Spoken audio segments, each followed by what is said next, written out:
नमस्कार शेतकरी मित्रांनो, तर आपण जर पाहिलं तर खरीप पीक विमा 2025च्या प्रतीक्षेत असलेल्या संपूर्ण महाराष्ट्र राज्यातील शेतकऱ्यांसाठी अतिशय आनंदाची बातमी।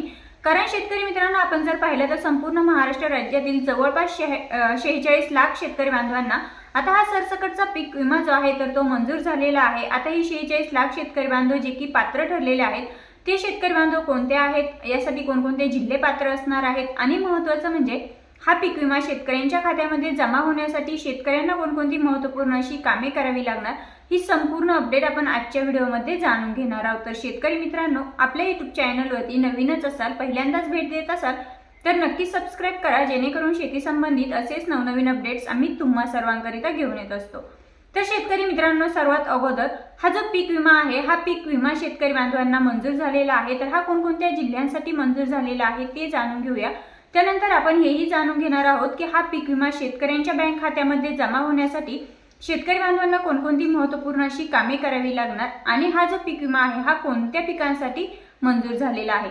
सर्वात अगोदर मित्रांनो, आपण जर पाहिलं तर सोयाबीन आणि कापूस या दोन मुख्य पिकांसाठी हा पीक विमा मंजूर झालेला आहे। यातील जी इतर पिके आहेत त्याही पिकांसाठी हा पीक विमा मंजूर झालेला आहे, परंतु सोयाबीन आणि कपाशी या पिकाचं जास्तीत जास्त उत्पन्न हे महाराष्ट्रामध्ये घेतलं जातं खरीप पीक विम्यामध्ये, आणि त्यामुळे सोयाबीन आणि कापूस या दोन्ही पिकांना जास्तीत जास्त पीक विमा हा मंजूर झालेला आहे। आता हा जो पीक विमा आहे हा कोणत्या शेतकरी बांधवांना भेटणार, तर शेतकरी मित्रांनो, आपण जर पाहिलं तर यापूर्वी अतिवृष्टी नुकसान भरपाई जी शेतकरी बांधवांना मिळालेली आहे, कारण 32,000 कोटींचं जे पॅकेज राज्य शासनाच्या माध्यमातून जाहीर करण्यात आलं होतं त्यामध्ये अनेक शेतकरी बांधवांनी त्याचा लाभही घेतला। त्यानंतर रब्बी पीक विम्याचा सुद्धा रब्बी अनुदान सुद्धा अनेक शेतकरी बांधवांना भेटलं। मग जे शेतकरी बांधव अतिवृष्टी नुकसान भरपाई असेल किंवा रब्बीचं अनुदान असेल, या दोन्ही योजनेसाठी पात्र ठरले, त्यांच्या बँक खात्यामध्ये ही रक्कम जमा झाली, ते संपूर्ण शेतकरी बांधव आता पीक विमा 2025च्या सरसकट पीक विम्यासाठी देखील पात्र असणार आहे। मित्रांनो, हा जो पीक विमा आता शेतकरी बांधवांना भेटणार आहे, हा जो पीक विमा भेटणार आहे तर माननीय मुख्यमंत्री देवेंद्र फडणवीस साहेब यांच्या माध्यमातून जरी स्पष्टपणे सांगण्यात आलेलं आहे की हेक्टरी 17,500 रुपये असा पीक विमा सरसकट शेतकरी बांधवांना भेटणार आहे, परंतु प्रत्यक्षात आपण जर त्या GR चा अभ्यास केला, कारण 21 डिसेंबर 2025 रोजी एक GR निर्गमित करण्यात आलेला आहे आणि या GR मध्ये जर संपूर्ण सखोल माहिती पाहिली तर यामध्ये स्पष्ट सांगितलेलं आहे की पीक कापणीचा आणि पीक काढणीचे जे अहवाल आहे ते अहवाल गोळा झालेले आहेत आणि यामध्ये तुमचं वार्षिक उत्पन्न इथून पाठीमागचे जे म्हणजे 2020 ते 2025 या कालावधीमध्ये तुमचं उत्पन्न किती झालेलं आहे आणि त्या अनुसरूनच आता 2025 मध्ये तुमचं उत्पन्न किती घटलेलं आहे याची आकडेवारी काढली जाते आणि या घटलेल्या उत्पन्नावरती तुम्हाला सरसकट पीक विमा हा मंजूर केला जाणार आहे। शेतकरी मित्रांनो, हे यासाठी स्पष्टपणे सांगत आहे कारण आपण जर पाहिलं तर या अगोदर जो आपल्याला पीक विमा भेटत होता तो 4 ट्रिगर दरम्यान भेटत होता, परंतु या वर्षी म्हणजे 2025 मध्ये पीक विमा कंपन्यांनी हे ट्रिगर हटवलेले आहेत आणि फक्त 2 ट्रिगर लागू ठेवलेले आहेत, ते म्हणजे पीक कापणीचा आणि पीक काढणीचा जो अहवाल आहे ते 2च ट्रिगर आता लागू असणार आहे आणि याच ट्रिगरवरती फक्त पीक विमा शेतकऱ्यांना मिळणार आहे।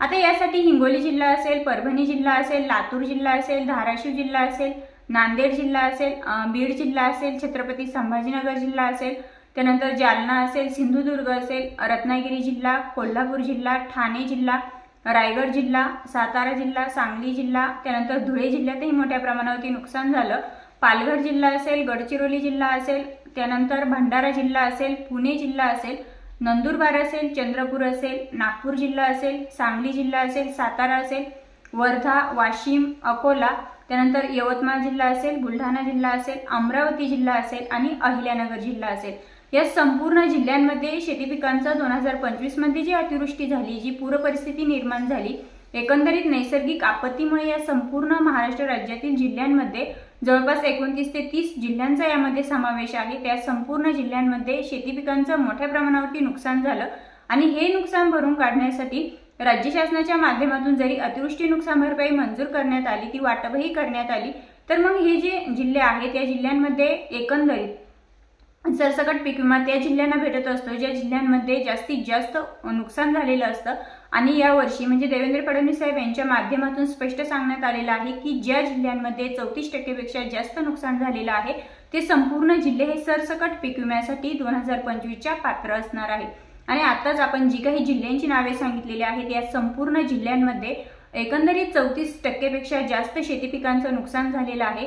काही भागांमध्ये 35%, 40%, तर काही भागांमध्ये 70, 80, 90% पर्यंत सुद्धा शेती पिकांचं नुकसान झालेलं आहे।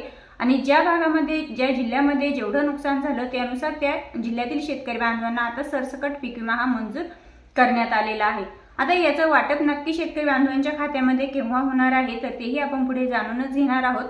तत्पूर्वी मित्रांनो, आता हे पैसे तुमच्या बँक खात्यामध्ये येण्यासाठी कोणती महत्त्वपूर्ण कामे तुम्हाला पूर्ण करायची आहेत तेही जाणून घ्या। तर शेतकरी मित्रांनो, सर्वात अगोदर तुमची ई-KYC प्रक्रिया ही जी असते ती कंप्लीट असायला हवी। तुमचं लँड रेकॉर्ड जे आहे ते यस असायला हवं। लँड रेकॉर्ड म्हणजे शेतकरी मित्रांनो, तुमच्या नावावरती तुमची जमीन किंवा तुमच्या सातबारावरती तुमचं नाव नोंदणी झालेली आहे की नाही हे त्यामध्ये महत्त्वपूर्ण असं मानलं जातं। जरी तुमच्या नावावरती जमीन असेल तरी सुद्धा काही वेळेस लँड रेकॉर्ड जे आहे तर ते नो दाखवत असतं आणि जर लँड रेकॉर्डवरती तुमचं जर नो दाखवत असेल तर याचा अर्थ असा होतो की तुमच्या नावावरती जमीन नाही आणि त्यामुळे सुद्धा तुम्ही पीक विम्यासाठी अपात्र ठरू शकतात। त्यानंतर तुमचा आधार तुमच्या बँकेला लिंक असणं महत्त्वपूर्ण असणार आहे, कारण शेतकरी मित्रांनो, कुठल्याही सरकारी योजनेचा जर तुम्हाला लाभ घ्यायचा असेल तर तुम्हाला तुमचं आधार हे तुमच्या बँकेला लिंक असणं महत्त्वाचं असतं। कारण आपल्याला सरकारच्या माध्यमातून जे काही अनुदान असेल, पीक विमा असेल, नुकसान भरपाई असेल, कुठलीही जे अनुदान शेतकरी बांधवांच्या बँक खात्यामध्ये जमा होत असतं तर ते डायरेक्ट DBTद्वारे ट्रान्सफर केलं जातं आणि DBTद्वारे ट्रान्सफर होण्यासाठी आपल्याला आपला आधार हे आपल्या बँकेला लिंक असणं महत्त्वपूर्ण असतं। त्यानंतर सर्वात महत्त्वाचं म्हणजे तुमच्याकडे फार्मर ID कार्ड असणं सुद्धा महत्त्वपूर्ण असणार आहे, बंधनकारक असणार आहे। शेतकरी मित्रांनो, आता आपण जर पाहिलं तर 90% शेतकरी बांधवांनी आपलं फार्मर ID कार्ड हे काढून घेतलेलं आहे, परंतु अद्यापही काही शेतकरी बांधव असे आहेत की त्यांच्याकडे फार्मर ID कार्ड अद्यापही नाही। तर त्याही शेतकरी बांधवांनी आपलं फार्मर ID कार्ड हे लवकरात लवकर काढून घ्यायचं आहे, जेणेकरून तुम्हाला सरकारी योजनेचा लाभ हा सुरळीतपणे घेता येऊ शकतो। तर शेतकरी मित्रांनो, ही झाली संपूर्ण खरीप पीक विमा 2025 बद्दलची महत्त्वपूर्ण अशी अपडेट। आणि हो, तुमचे जर याबद्दल अनेकही काही प्रश्न असतील तर कमेंट्समध्ये नक्कीच विचारायचे आहे, जेणेकरून पुढील व्हिडिओमध्ये त्याबद्दलची सविस्तर माहिती तुमच्यापर्यंत पोहोचवली जाईल। तर मित्रांनो, चॅनलवरती नवीन असाल तर नक्कीच सबस्क्राईब करा। पुन्हा भेटूया अशाच माहितीसोबत, तोपर्यंत जय हिंद।